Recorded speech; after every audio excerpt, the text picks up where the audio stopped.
Hi there, Janet Fritz here for Galaxy Girl Creations. Welcome to my channel. Today I am working on a layout that I did in a class over at Redefined Creative, and the class dealt with papers that had large stripes, and in this particular case I'm using a paper that has a rainbow, obviously. And so what I am doing here is just rolling up the ends of the paper and trying to figure out exactly how far to roll them so that it doesn't look like they're trying to be exactly even.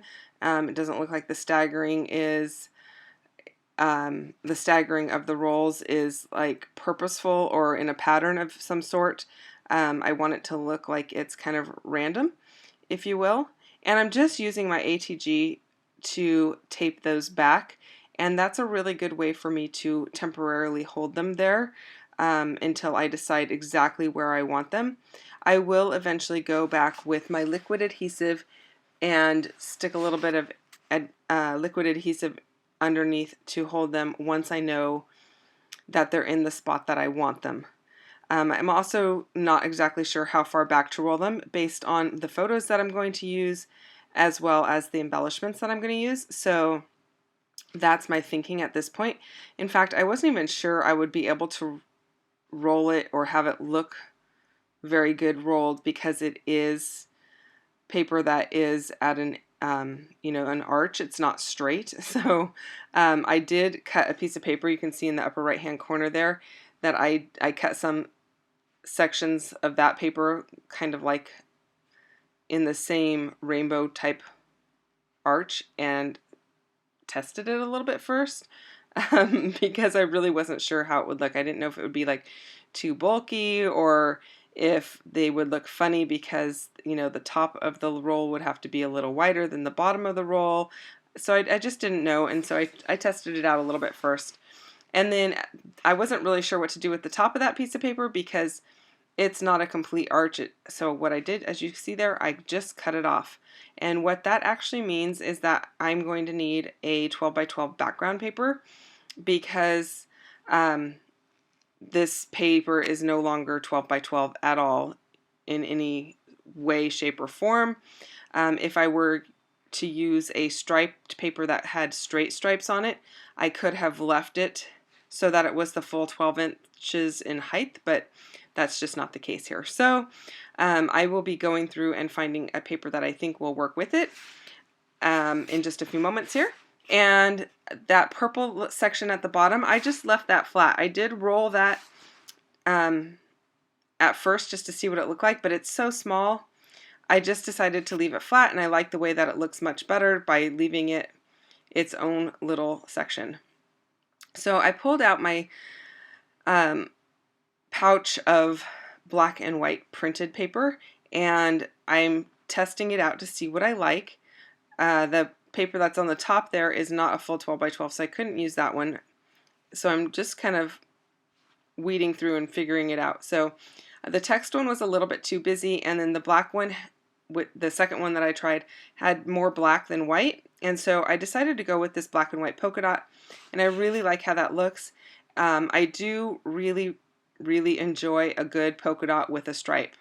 So that might be why I was drawn to this particular paper, but it works really well, and I really like how it looks, so that's what I decided to go with.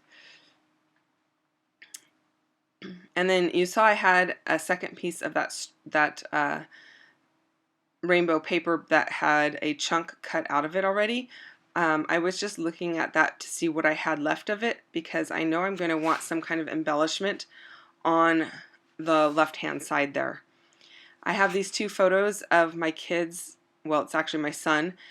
We went to Marine World, which is like an amusement park around here. They have animal shows. It's kind of like SeaWorld, but smaller. And then they have a lot of roller coasters and rides and stuff. So I think they have more roller coasters and rides than SeaWorld does, but they have maybe less animals or something. But anyway, it's generally in our area. It's like within an hour and a half drive or so. And they had a homeschool day, and so we decided to go to that.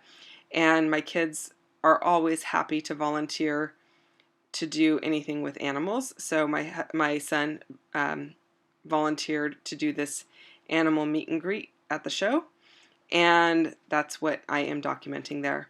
Now I'm just trying to line up where I want that frame because I want to pull the same colors that of the rainbow that I like, where the paper would extend to if it was a 12 by 12. I'm not sure if that made sense, but if I had left that rainbow a 12 by 12, I want the same section of paper in that spot. So that's what I pulled out there. And then that cut off piece of the frame I'm going to put over on top of the photos there. And I'm using these chipboard pieces. These are from a pack that was like a Project Life pack, and I think I just got that at Tuesday morning and I've had it for a long time in my stash. And then these little flowers are flowers that I cut out of one of the papers from Picnic in the Park, which is an Amy Tangerine collection, and that is also where that rainbow paper is from. So there are some bits and pieces there from the ephemera pack. A lot of those florals were cut from a 12 by 12, but the little piece that is at the bottom of the photos is definitely from the ephemera pack, and I just stuck all the florals that I cut out in with that ephemera pack so that they would all stay together. And then I have these rainbow thickers. They are chipboard. Had them in my stash for a very long time, and I have not used them because they're a little bit difficult to use, being that they're rainbow, but they worked great on this paper. So I decided to title it Animal Meet and Greet, and I really like how that looks as well. And you saw that I pulled in those little tiny florals into each of those little clusters. And then I am trimming off some of the paper that is rolled up so that the rolls are not as bulky. And then I'm going to go ahead and glue those down. And I am gluing those down with the Nuvo Deluxe adhesive, so that works great. It holds great, it dries quick. It's my go-to liquid glue, in case you didn't know and you're interested in that. And then I am just stamping the date on it, and I'm going to just write on there about how my kids just love volunteering for this kind of stuff, especially if there's animals involved. Once I get my journaling done, I decide that I'm going to go ahead and splatter some white paint over those areas of embellishments. And I just have a little bit of white paint that came in a kit from Christina at Redefined Creative, either the Secret Not Secret Kit Club kit, or it might have been in a Layout Palooza kit.